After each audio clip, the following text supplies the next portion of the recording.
My family left me stranded miles from home as a prank. They never expected my revenge.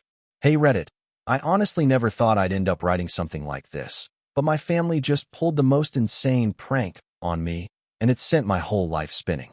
I, 26 years old, female, have always been the responsible one in my family, a little quiet, bookish, and not really into wild jokes or drama.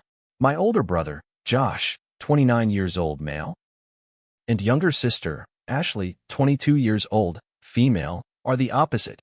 They live for chaos and funny moments, even if someone always ends up the butt of the joke. Our parents, if I'm being honest, have always enabled them. Whenever something goes too far, mom just shrugs and says, "It's just how your siblings are," and dad will tell me I need to lighten up. I used to think they just didn't get me. But after what happened last weekend, I'm realizing they probably never even tried. And as it turns out, I might not be the only one who needs to learn a lesson. Last weekend, my family decided we needed some bonding time, so they planned a road trip to a scenic hiking spot about 3 hours from our town.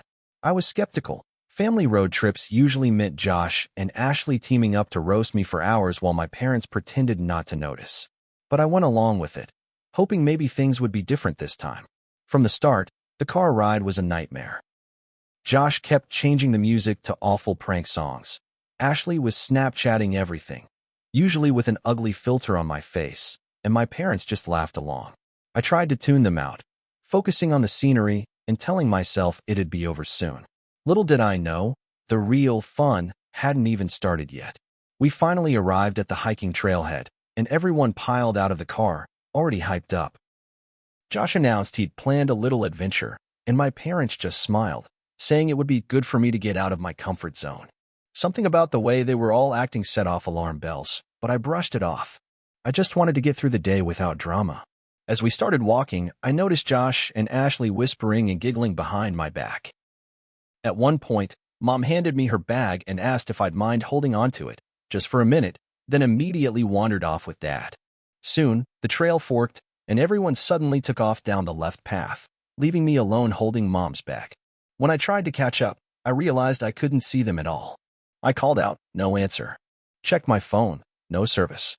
That's when I started to worry. This wasn't just a stupid joke. After what felt like forever wandering down the path and calling their names, I finally spotted Josh and Ashley up ahead, standing by the car, laughing. I hurried over, totally freaked out and angry, but as I got closer, they jumped in, slammed the doors, and started the engine. I yelled at them to stop, but Josh just rolled down the window and grinned. "Relax, sis, it's just a prank. You could use a little excitement." Ashley filmed me on her phone, making jokes about how I looked like a lost puppy. My parents were in the back seat, smirking. "We'll be back in a bit," Josh called, and then, just like that, they drove off, leaving me standing there in the middle of nowhere, holding Mom's bag and feeling like a total idiot. It was all so sudden and surreal that for a second, I thought maybe they'd just loop around the parking lot. But nope, they were gone. At first, I just stood there, staring after the car like it was a bad dream. I kept waiting for them to come back. Maybe they'd honk and laugh, jump out and say, "Gotcha." But the minutes dragged on, and the parking lot stayed empty. I tried calling their phones, but of course, there was still no service. I checked the bag Mom handed me. Nothing helpful inside, just some snacks and her makeup bag. That's when it hit me. They left me stranded, miles from home, as a joke. Suddenly, the fear set in. The sun was already starting to dip. I had no way to call for help, no car keys, and no one around to ask for a ride. The prank felt a lot less funny and a lot more dangerous. And the worst part? I could almost hear Josh and Ashley laughing about it the whole way back. After a few minutes of panic and fighting off tears, I realized I had two choices: wait around hoping they'd come back, or try to get myself home. I chose the second option. I slung Mom's bag over my shoulder and started walking back toward the main road, hoping I'd find some cell service or spot a passing car. Every step made me angrier. The more I thought about it, the more I realized this wasn't some harmless prank. It was mean, humiliating, and honestly, kind of scary. I kept replaying all the times my family had pulled jokes like this at my expense, but never anything this extreme. Eventually, I found a gas station after what felt like hours. My phone finally picked up a bar of signal. I texted the family group chat, "Really funny, guys." Hope you're enjoying yourselves. Not one of them replied. That's when I decided I was done being their punchline. At the gas station, I scraped together the last of my cash for a bottle of water and a snack. The clerk let me use their phone to call a cab, which cost way more than I expected. But at that point, I didn't care. The whole ride home, I replayed everything in my head. My parents laughing, Josh's smug face, Ashley filming my humiliation. When I finally got home late that evening, the house was dark. My family had decided to spend the night out, probably celebrating their hilarious prank. I checked my phone, still no apology, not even a single text. That's when I made up my mind. If my family thought I was the quiet one, the pushover, they were about to get a wake-up call. I was going to make sure none of them forgot this day. I started planning my revenge, and trust me, I wasn't going to play nice. The next morning, my family strolled in like nothing happened. Josh made a snarky comment about adventure time. Ashley was already editing her videos, and my parents barely looked at me. That was fine. I could play along too. Over the next week, I acted as if everything was normal. I even laughed at their jokes, helped around the house, and didn't bring up the prank once. Meanwhile, I did some digging. I found out Ashley had a big birthday party coming up, one she'd been bragging about for months. Josh had a new job interview he was nervous about, and my parents were planning a fancy anniversary dinner with all their friends. I quietly set things in motion. I knew exactly how to hit them where it hurt, their reputation and their plans. Let the games begin. Ashley's birthday party was at a nice restaurant, and she'd invited all her friends and some extended family. I volunteered to help organize things, making reservations, setting up decorations, and even helping her choose the perfect outfit.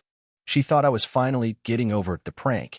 On the night of the party, right before everyone was set to arrive, I texted Ashley from a fake number, pretending to be the restaurant manager. Unfortunately, due to a last-minute plumbing emergency, your party is canceled. So sorry. Ashley went into meltdown mode, calling the restaurant in tears, only to find out no such thing was happening. By the time she rushed over, most of her guests had already been told to stay home. I played the concerned sister, comforting her, making sure everyone knew she just misunderstood. She looked ridiculous, but couldn't prove I'd done anything. Score 1 for me. But I was just getting started. Next up was Josh. He'd been bragging for weeks about a big interview with a prestigious company, something he said could change his life. The night before, I accidentally set his alarm clock for 2 a.m. instead of 7 a.m. and hid his phone in the couch cushions. When morning came, he overslept, woke up in a panic, and had to race across town, disheveled and late. But I didn't stop there. I called the company's main office, using a disguised voice, and let them know that Josh would be late due to a family emergency, making it sound like he was lying to get sympathy points. Word got back to the interviewer, who was far less impressed by Josh's excuses than he'd hoped. Josh never did get that job. He stormed around the house for days, ranting about sabotage. I just smiled and offered to help him rewrite his resume. 2 down, 2 to go. My parents' big anniversary dinner was their pride and joy. They'd invited all their friends, colleagues, and even some distant relatives to celebrate at their favorite upscale restaurant. They talked about it for weeks, fussed over every detail, and made sure everyone knew it was the social event of the season. The day of the dinner, I called the restaurant and rescheduled the reservation for the following week on behalf of the family, citing a last-minute family emergency. When everyone arrived that evening, dressed to the nines, they were told there was no reservation and the entire restaurant was booked out for a private event. The look on my parents' faces was priceless. Guests were annoyed, some left, others laughed awkwardly. My parents tried to call me, but I turned off my phone and spent the evening relaxing with takeout. Suddenly, their harmless prank didn't seem so funny anymore. The next morning, the whole house was in chaos. Ashley was crying over her ruined party. Josh was still sulking about his interview, and my parents were fuming about their anniversary disaster. When I finally came downstairs, they all demanded to know if I had anything to do with it. I didn't deny it. I looked each of them in the eye and calmly said, "You all thought it was hilarious to leave me stranded and scared, so I figured you'd appreciate a taste of your own medicine." For a moment, no one said anything. Then the excuses started. "It was just a joke. We didn't think you'd take it so hard. You're being too sensitive." But this time, I didn't back down. I told them exactly how it felt to be abandoned, humiliated, and dismissed, and how I was done letting them walk all over me. They didn't laugh this time. They barely spoke to me at all. After that confrontation, the atmosphere at home was icy. My family tried to avoid me, acting as if I was the one who'd gone too far. There were a few half-hearted attempts at guilt trips. Ashley posted cryptic things online about toxic siblings, Josh grumbled about betrayal, and my parents tiptoed around the topic altogether. But I refused to apologize. For once, I felt genuinely proud of myself. I didn't raise my voice or get nasty. I just made it clear I wouldn't be anyone's doormat anymore. I focused on my own life, started spending more time out with friends, and even considered moving out. The funny thing was, the longer I kept my distance, the more my family started to notice how much they'd relied on me for stability and organization. Without me smoothing things over, the cracks in their perfect dynamic showed up fast. I was finally in control of my own story. Over the next few weeks, things started to shift. My parents reached out first, awkwardly, but genuinely. They apologized for the prank and admitted they'd gone too far. Ashley and Josh took longer, but eventually, even they started acting less smug and more human. There were no grand gestures, but the teasing stopped. Family dinners were quieter, but also less tense. I kept my boundaries firm. I helped out when I wanted to, not out of obligation. I didn't let them rope me into jokes at my expense, and for the first time, they respected it.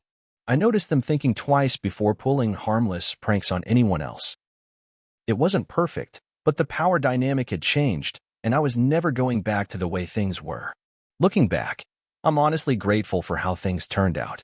Getting left stranded by my own family hurt more than I can put into words, but it finally forced me to stand up for myself and set real boundaries.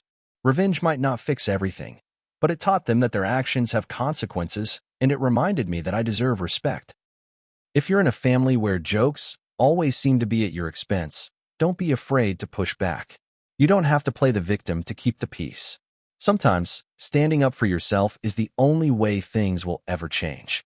Thanks for listening, Reddit. I hope my story helps someone else find their voice too.